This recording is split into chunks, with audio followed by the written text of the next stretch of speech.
Me pregunta Jorge Ortiz Suárez sobre el apoyo de López Obrador al presidente de Perú. Mira, López Obrador carece de ideología. Y carece de ideología porque carece de ideas. Si una ideología es una serie de ideas estructuradas con base en una serie de principios, es como definía yo a la izquierda al principio de esta emisión. Si ser de izquierda, ¿qué quieres? Tienes una serie de principios. El principio de la igualdad de oportunidades, el principio de la justicia, el principio de una vida digna para todos, el principio de derechos y libertades que no pueden cancelarse unos por los otros. Y tienes la idea de que debes promover una mayor protección para los más desprotegidos, que debes proteger a los más desprotegidos, que debes darles oportunidades a quienes menos oportunidades tienen, para que no te cuenten el cuento de la meritocracia, cuando el único que puede ir a la escuela y tener méritos para tener ciertos espacios, pues es el que tiene dinero, ¿no? Que ya viene de una familia rica. Bien. Esos son los principios. Sobre eso se construye una serie de ideas. Oye, mira, podemos redistribuir la riqueza a través de los impuestos progresivos, podemos hacer una serie de estructuras, podemos hacer una escuela gratuita para que todos los niños puedan ir a la escuela, podemos hacer apoyos a la vivienda. Hay una serie de ideas que se construyen por encima de los principios, y esas ideas en su conjunto forman una ideología. López Obrador carece de todo eso. Lo que tiene son ocurrencias. Él cree que es el salvador de la patria, y como lo rodea, como quienes lo rodean son gente de izquierda, porque él se va con Cuauhtémoc Cárdenas a crear el PRD, y el PRD se reúnen desde una izquierda extrema, donde había antiguos guerrilleros maoístas, hasta unas liberales sociales que se habían ido del PAN porque el PAN se había movido a la derecha. Todo eso lo reúne el PRD en un proyecto razonablemente socialdemócrata. Pues López Obrador cree que es un poco de izquierda, pero no tiene muy claro lo que sea la izquierda. Yo he publicado entrevistas, por ejemplo, en las últimas elecciones para el 2018, una entrevista que le hicieron en TV Azteca, donde él explicaba que, por ejemplo, cosas que rechazaba de la izquierda era el ataque a la familia. Yo me decía, ¿cuál ataque a la familia? ¿De qué estás hablando? No, porque la familia es muy, muy importante, ¿no? Con el rollo religioso que tiene él, la familia es la base de la sociedad. Entonces, al carecer totalmente de ideología, tiene poses.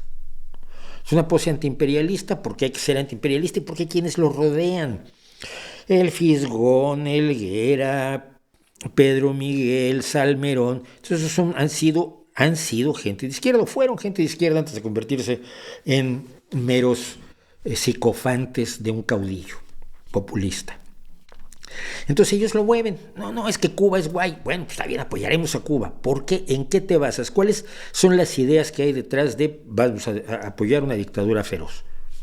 Yo te aseguro que no tiene idea.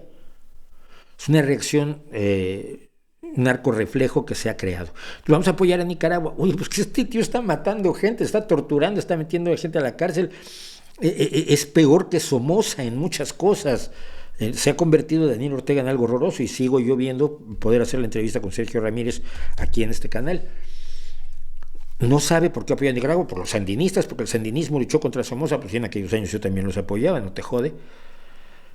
Y entonces apoya al presidente de Perú porque entiende que es de izquierda y hay que apoyarlo. Haga lo que haga. Y es lo que decía yo, de ver a la izquierda como una religión.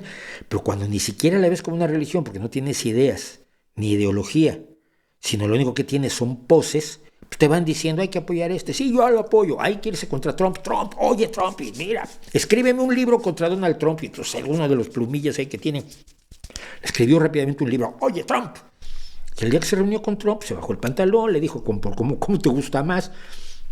Y se hizo gran amigo de Donald Trump. Y el libro aquel pasó lo que era una pose. Y su pose contra la ONU, y su pose contra todo el mundo, su pose a favor de Putin, su pose de un programa, de un plan de paz en el que Ucrania tenga que entregar el 20 o el 25 o el 30% de su territorio. Todo eso son ocurrencias que más o menos los que están a su alrededor le dicen, no, pues que Rusia son los buenos, pues son antiyanquis. ¡Ay, bien, seamos antiyanquis! ¡Que sigan matando ucranianos! Oye, no, es que te faltan datos, le faltan datos de todo. Él cree que no hay mucha ciencia al gobernar, no hay mucha ciencia al hacer caminos, no hay mucha ciencia al sacar petróleo, no hay mucha ciencia en nada, y todo lo domina él, lo sabe todo. Y es un fenómeno que se ve con los tiranos habitualmente. de izquierda o de derecha, ¿eh? No digo que sea un tirano porque fue electo democráticamente, no lo dudo. Pero la actitud es la actitud autoritaria del yo lo sé todo, yo lo puedo arreglar todo, y si me explican 3 minutos la política de América Latina, yo la entiendo perfectamente. ¿Tú entiendes por qué el Foro de Sao Paulo es el Foro de Sao Paulo y por qué Lula no hace lo que dice el Foro de Sao Paulo y sin embargo lo siguen adorando? No tienes idea. No tiene idea. Entonces es este tipo de juego el que se está viviendo en México, y me parece además a mí clarísimo, clarísimo, clarísimo lo triste que es esto, ¿no? Porque tenemos un presidente que no sabe de qué va la cosa.